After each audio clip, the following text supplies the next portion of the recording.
Здравейте! Колко чужди езика владеете? Ако сте ни последвали последният път, знаете, че има приложения, които да ви помогнат да общувате на чужд език, например приложенията Google Translate и DeepL, които могат да превеждат на 32 чужди езика. Така че това е наистина достатъчно за комуникация.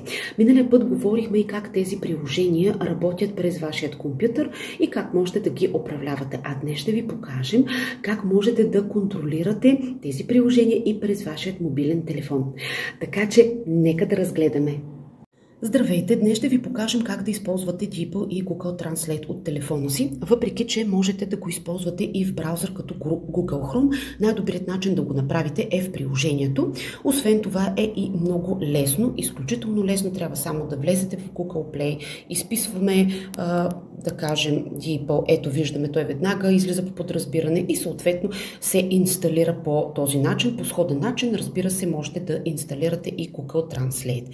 А иначе, ако вече имате инсталирано приложението във вашия телефон, трябва само да кликнете на иконката DeepL и съответно тук вече може да започнете да превеждате каквото е необходимо. Тук аз съм посочила английски към български да се преведе и тук съответно можем да изпишеме текст I would like a cup of coffee.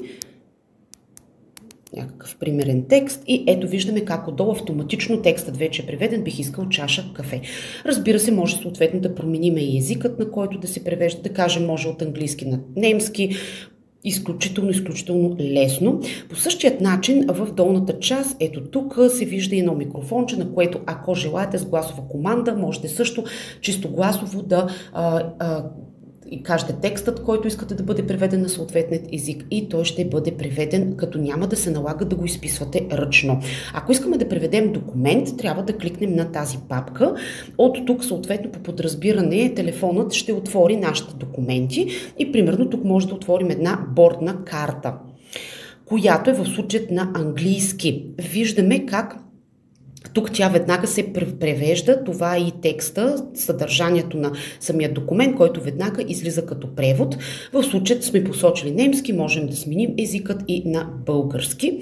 Ето, в случая виждаме и как абсолютно успешно с един клик се превежда изключително бързо.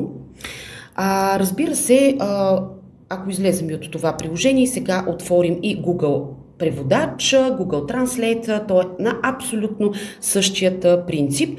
Тук съответно отново трябва да въведеме текста, който искаме да ни бъде преведен.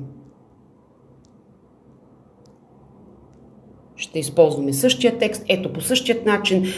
Тук виждаме в долният край посочено от английски на български. Кликайки тук можем да си променим езика, да кажем, можем да посочим на гръцки примерно. Ето веднага се превежда.